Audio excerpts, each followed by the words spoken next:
নিবেদন করি পরমারাধ্যা জগৎজননী শ্রী শ্রী বড়মার শ্রীচরণে আমার কোটি কোটি প্রণাম নিবেদন করি।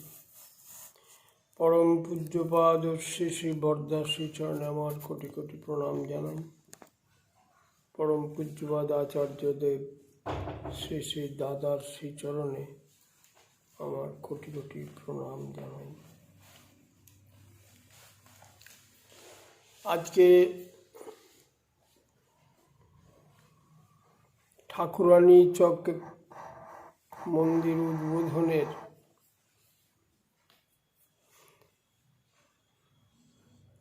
দিন স্মরণ করা হচ্ছে। আচার্যদেব শ্রী শ্রী দাদার আদেশে প্রত্যেকেই এই সৎসঙ্গে অংশগ্রহণ করছেন। ঠাকুরানী চকের উৎসব আরম্ভ হয়েছিল 2007 সালের 22শে এপ্রিল। প্রথম উৎসবে আমি অনুপস্থিত ছিলাম বিশেষ কারণে। দ্বিতীয়বারের উৎসবে যখন গেলাম, এর মধ্যে বলে রাখি, প্রথমবার উৎসবে পরম পূজনীয়া মা ও পূজনীয় বিঙ্কিদা গেছিলেন।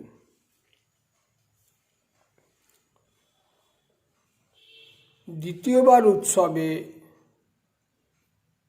পূজনীয় সিপাহীদা গেছিলেন। সেবারে পরমপিতার দয়া আমিও উপস্থিত ছিলাম। দারুণ উৎসব হয়েছে। প্রতিবার উৎসবেই ওখানে প্রচুর মানুষ হয়। এক প্রত্যন্ত গ্রাম, যাওয়া আসার অনেক অসুবিধা আছে, তবুও প্রচুর মানুষ বিভিন্ন জায়গা থেকে, বর্ধমান, হুগলি, বাঁকুড়া, মেদিনীপুর, বিভিন্ন জায়গার মানুষ এই উৎসবে সমবেত হন। এই দ্বিতীয়বারে যখন উৎসব সেরে ফিরছি আমি, তখন রাস্তায় পরম পূজ্যপাদ আচার্যদেব শ্রী শ্রী দাদা আমাকে ফোন করেন। ফোন করে আমাকে জিজ্ঞেস করেন যে কেমন উৎসব হলো। আমি আগে দারুণ উৎসব হয়েছে, অভূতপূর্ব। প্রতিটি মানুষই, দীক্ষিত অদীক্ষিত, সবাই খুব আনন্দ পেয়েছে। দাদা তখন আমাকে একটা কথা বলেন। দাদা বলেন যে দেখো, এই আর একটা বড় বৈনান হয়ে যাবে। বড় বৈনানে উৎসব পরম পূজ্যপাদ দাদাই আরম্ভ করেছিলেন। আমার মায়ের উপরে আশীর্বাদ করেছিলেন উৎসব করার জন্য। কালে কালে সেখানে উৎসব হয়েছে, মানুষ দীক্ষিত হয়েছে, মন্দির হয়েছে। এই যে সব হয়েছে, সবই পরম পূজ্যপাদ আচার্যদেব শ্রী শ্রী দাদার দয়াতে। ওখানে কিছু হবে বা হতে পারে এইটা আমার ধারণায় ছিল না। এবং আমি যখনই মন্দির করার কথা এসছে, আমি শ্রী শ্রী দাদার শ্রীচরণে নিবেদন করেছিলাম, আগে এখানে এসব করে কি হবে, একটা গুরু ভাই নাই, কিছু নাই। দাদা জোর করেই বলেন, আমার মাকে বলেন, তারপর মন্দির হয়, দীক্ষিত হয়, বহু মানুষ হয়। শিশির দাদা যখন আমাকে ফোনে বললেন, দেখো এখানে আর একটা বড় বইনান হবে, তখনই আমার মনে হয়েছে যে তিনি ইচ্ছা করলে, শ্রী ঠাকুর যে বলেছিলেন যে আমি ইচ্ছা করলে কাঠের বেড়াল দিয়ে ইঁদুর ধরাতে পারি, শ্রী দাদাও তাই পারেন। সেটা আমরা বাস্তবে দেখলাম। এরকম হাজারো ঘটনা আছে সৎসঙ্গ জগতে, কিন্তু চোখের সামনে যেটা দেখলাম যে শ্রীমান কৃতি তার 12 বছর বয়সে তার বাবা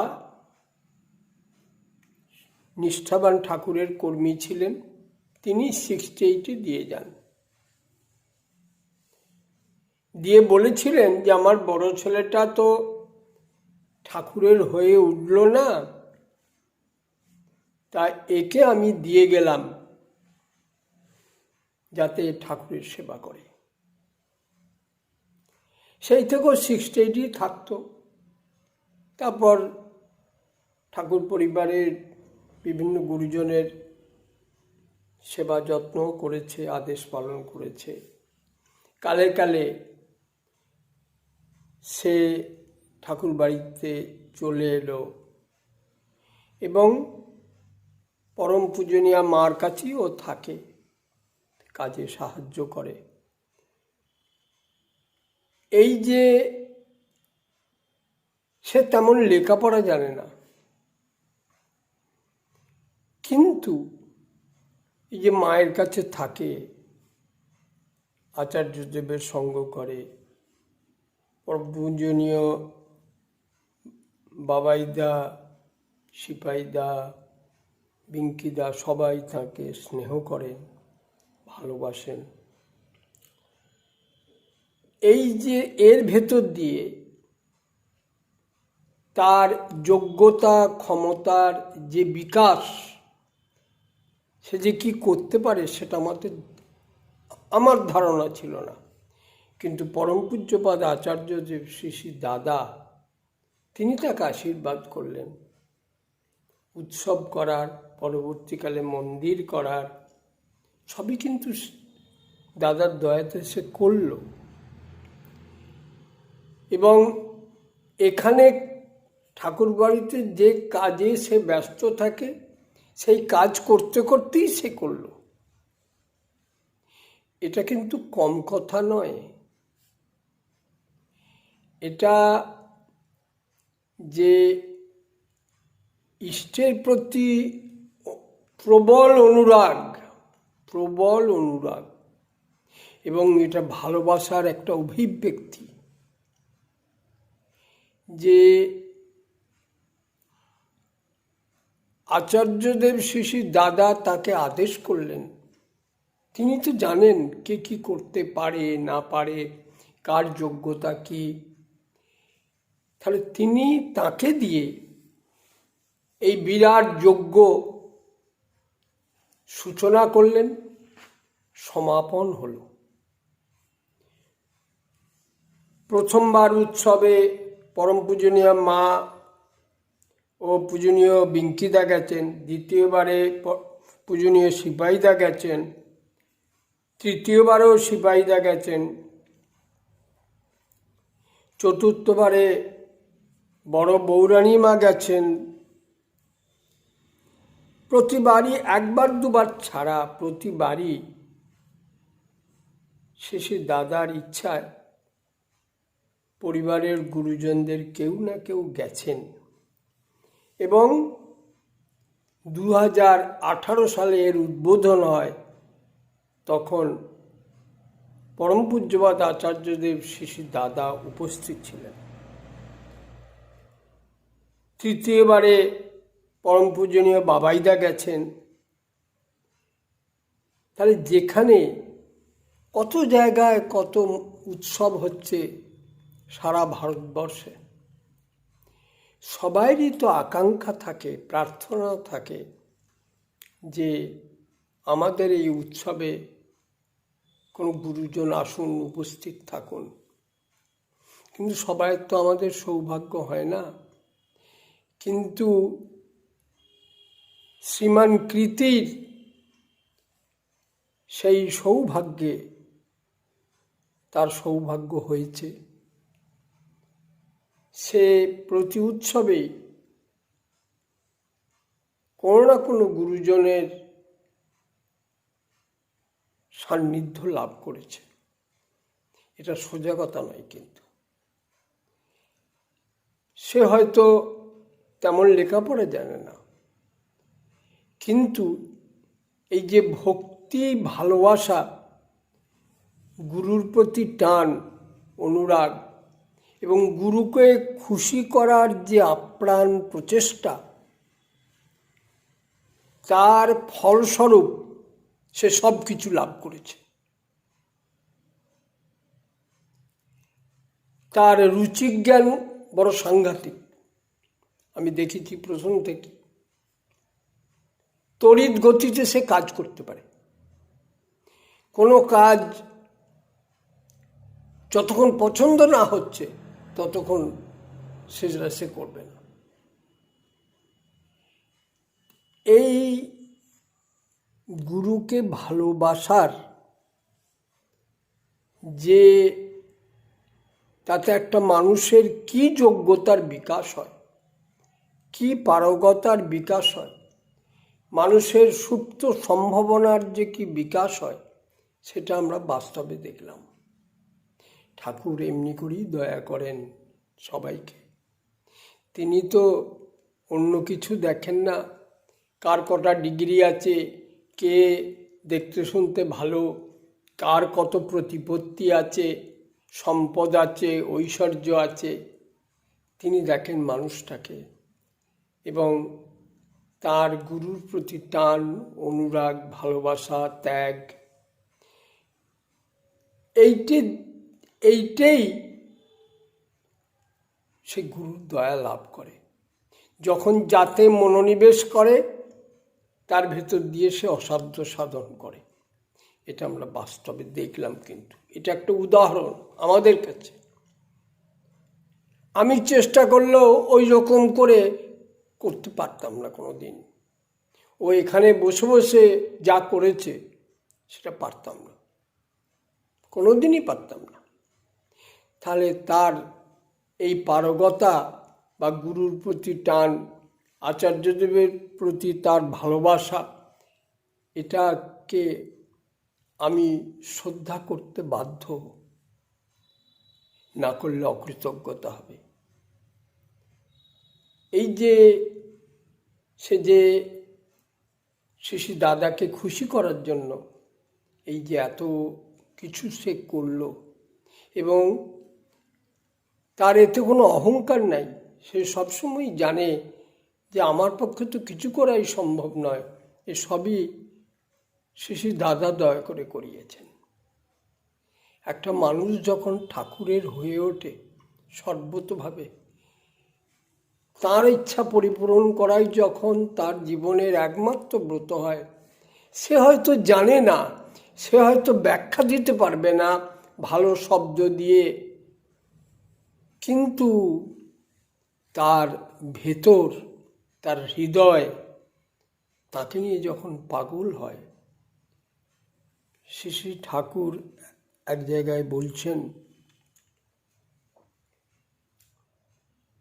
যে বিল্বমঙ্গল তার নিজের চোখ দুটো অন্ধ করে দিয়েছিল, যে এই চোখ যা দেখছে তা যখন আমার লক্ষ্যে মুখী আমাকে করছে না, এই চোখ না রাখাই ভালো। তাহলে কতখানি টান বা যাকে পাওয়ার লক্ষ্যে আমি আমার জীবন পণ করেছি, সেরকম হলে মানুষ নিজের চোখ নিজে অন্ধ করে দিতে পারে। সে পথে প্রান্তরে ঘুরে বেড়াচ্ছে যাকে সে পেতে চায়। চিন্তামণির কাছে সে ওই কথা শুনে চিন্তামণি যখন তাকে বলল যে তুমি যদি আসল চিন্তামণির পিছনে ছুটতে, তাকে লাভ করার চেষ্টা করতে, তাহলে তুমি এতদিন পেয়ে যেতে। তাহলে এই করে করে কিন্তু সে পেল আসল যে চিন্তামণি, তাকে সে লাভ করল। তার অন্ধত্ব ভালো হয়ে গেল। মানুষ এইটা কাউকে বোঝানো যায় না, কাউকে দেখানো যায় না যে তাকে যখন মুখ্য করে একটা মানুষ, সে আর কিছু বোঝে না। ঠাকুর বলছেন তাকে তুমি যে ভাষাতেই বলো, ইষ্টই বলো, প্রেষ্ঠই বলো, যাই বলো, তিনি জীবনের আসল, তিনি অত্যাজ্য, তিনি থাকলে সব থাকে, তাকে রাখতে হবে। আমার কিছু চাই না। সেই সাধনায় যে নিমগ্ন থাকে, যে নিজেকে তিলে তিলে তাকে খুশি করার প্রচেষ্টায় যে ব্রতী, সে জীবন ধন্য, সে প্রসাদী জীবন। তার সঙ্গ লাভ করাও জীবনের সৌভাগ্য একটা। আজকেও দেখতে পাচ্ছি যে তার ওখানে উৎসব, ঠাকুরানী চকে শিশির দাদার কত আগ্রহ, কে কি বলবে না বলবে সব তিনি বলে দিচ্ছেন। তাহলে তিনি তো এমনি করেন না এগুলো। যে একটা মানুষের যে ভালোবাসা, সেই ভালোবাসা দেখে তিনি দয়া করছেন। তিনি তো দয়া করার আমাদেরকে দয়া করার জন্যই তার পৃথিবীতে অবতরণ। তিনি লক্ষ লক্ষ মানুষকে দয়া করে চলেছেন, যাতে আমরা ঠাকুরের হয়ে উঠি, যাতে আমরা তাঁর সেবক হয়ে উঠি। সেই জন্য তিনি দয়া করছেন। এই 88 বছর বয়সে তিনি এখনও বলে চলেছেন যে আরও 3.5 কোটি মানুষ দীক্ষিত হওয়া দরকার। তিনি মানুষ চান যে যে চাহিদা পরম দয়াল শ্রী শ্রী ঠাকুরের ছিল।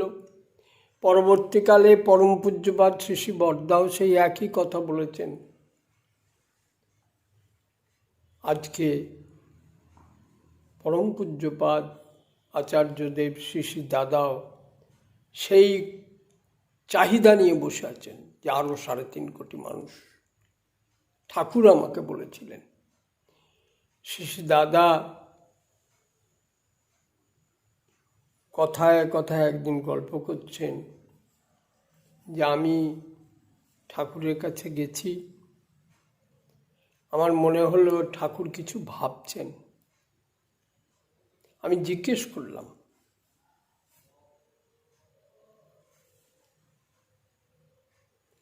শ্রী শ্রী ঠাকুর বললেন, হ্যাঁ ভাবছি। তখন শ্রী শ্রী দাদা জিজ্ঞেস করলেন, কি ভাবছেন? শ্রী শ্রী ঠাকুর বললেন, পারফেকশন। পারফেকশন। তাহলে আমরা সবাই যাতে পারফেকশনে পৌঁছাতে পারি, সে প্রচেষ্টা আমাদেরকে করতে হবে। শ্রী শ্রী দাদা অনেক কথা বলেন। শ্রী শ্রী দাদা বলেন যে ঠাকুরের কাছে আমি যখন যেতাম দুপুরের দিকে, বললেন পূজনীয় মেজদার সঙ্গে থাকতেন, কখনো কখনো দুলাল মজুমদারদাও থাকতেন। বলে আমি তার সঙ্গে তো আমার দাদু নাতির সম্পর্ক, আমি সেই রকম করেই কথা বলতাম। প্রসঙ্গক্রমে বললেন, বাবা একদিন আমাকে বলছেন যে তুই ঠাকুরের সঙ্গে ওরকম করে কথা বলিস কেন? কিন্তু আমি কেমন করে বলি যে তিনি তো আমার দাদু, তার সঙ্গে আমার সেই রকম সম্পর্ক, তাই আমি সেই রকম করেই কথা বলি। তিনি তাতে খুশি হতেন। সেই জন্য দাদা বলছেন, বাবা যখন থাকতেন না তখন আমি যেতাম। এই যে